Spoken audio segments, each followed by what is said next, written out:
a week away from Veterans Day. It's on the 11th. Back in September, we had filmmakers Ken Burns and Lynn Novick on the show to talk about their new documentary, The Vietnam War. One of the veterans featured in the film now lives in Duval. That author and Marine Corps vet, Karl Marlantes, joins us now to tell us more about his experience. Welcome. How are you doing?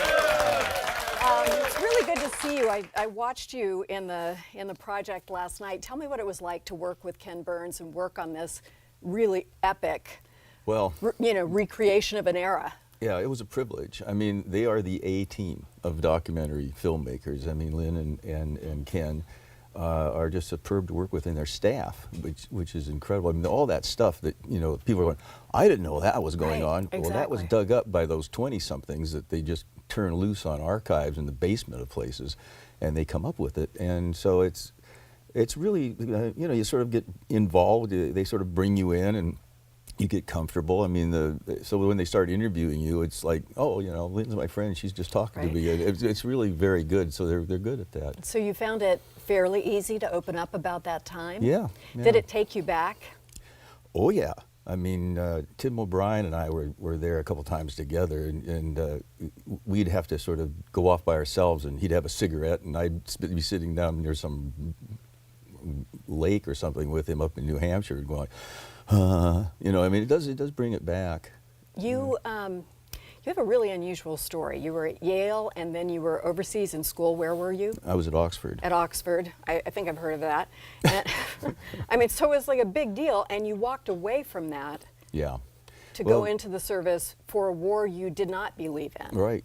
It was a hard decision. I mean, it was people have to remember how hard it was for kids then, because there were competing ethic values. I mean, loyalty to your country. I don't want to kill anybody. This is the wrong war.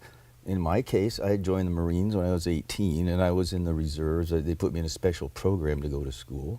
And my friends from high school were over there fighting.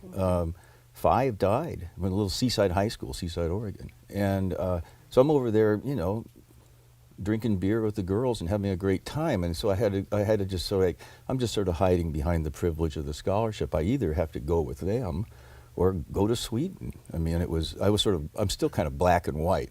So I decided to give up the scholarship. You had to tell your parents what you were doing. I did, yeah. That must have been difficult. That was hard. When I first told them I joined the Marines, they were sort of, that was a difficult one too. So let's listen to a clip from the documentary. One of the things that I learned in the war is that we're not the top species on the planet because we're nice.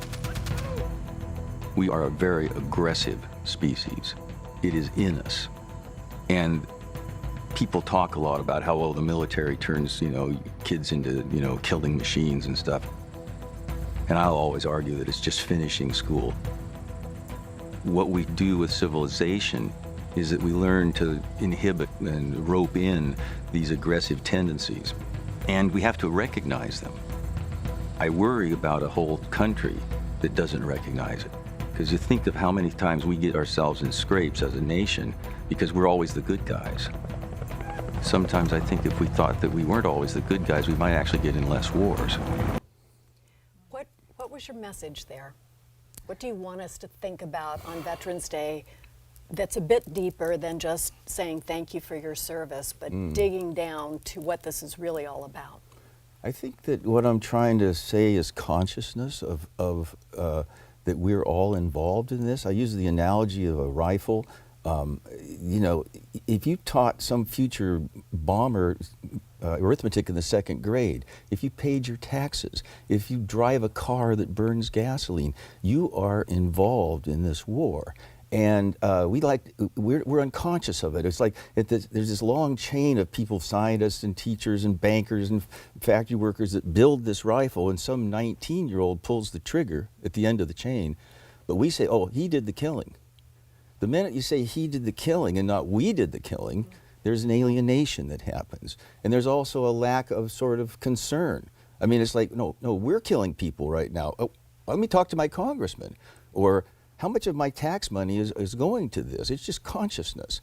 It doesn't affect which way you choose. You can still support the war or not support the war, but I think that the American public just doesn't think about it. And we need to be real We about it. need to be and real I think about if it. we were, we wouldn't say things like collateral damage so casually and Right. that kind Yeah. of thing. No. We I mean, would, that's a we would way of recognize it. distancing our own psyches from the realities that we're involved in. How do you see the difference of the experience when you were in the service, we had a draft and lots of families were involved, and the experience now where most Americans don't even know anybody in the military?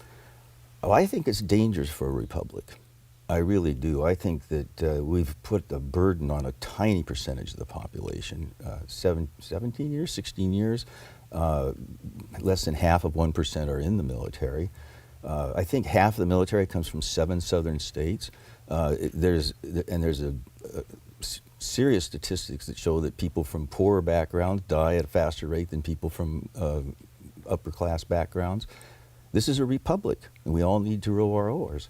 I don't think everybody should join the military. I mean, believe me. I mean, I've got 5 kids, and there's a few of them that I don't want you in the Marine Corps. But they could be teaching kids to read and watch. They could be building fire trails for the Forest Service. They could be at airports. I mean, so I think national service is the only fair way. Vietnam was unfair. I mean, we drafted kids that didn't go to college. It's still that way, but we have the gloss of, oh, well, they volunteered. Yeah. And again, As it's though that that changes unconsciousness. things so much. Yeah. Tell me a bit about your books.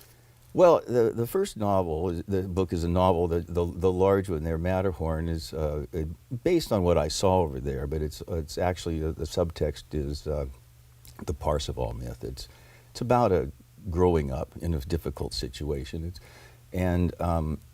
I started writing that when I first got back, and it took 35 years to get it published. I got a lot of rejections.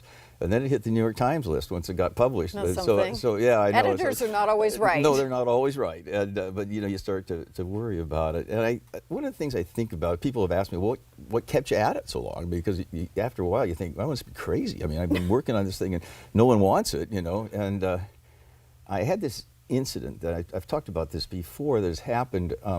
I was in the Marines for another year after I got back from Vietnam, and I was at the Pentagon, and I had to take some papers over to the White House. And so I'm in my full uniform, and I'm going to the White House, and I got the secret papers, and across the street, just right outside the White House, is a bunch of students waving North Vietnamese flags, shouting obscenities at me, waving Viet Cong flags, and I'm just stunned. I mean, I'm like, this is the nation's capital, and I just come back from this war, and this is what is happening here. And I was across the street from them, and I thought if I even step toward them, there's going to be problems. And all the people on my side of the street were putting their heads down, and no one wanted to. And I thought if I just could get across the street and talk to them, I say, you don't know who I am. You're just shouting at some image. And I said, and the people you're calling baby killers are younger than you are. They're all 18 and 19-year-olds who were over there because they didn't go to college. And I just wanted to reach across the street. I just wanted to tell them our story. And so Matterhorn is basically our story. I'm so glad you've told it. We'll put more information about the second book as well. Yeah. I really appreciate you. Great. Thank you very much. Thanks very much. Thank you. Up next, breaking the stigma of bipolar disorder. We'll be right back.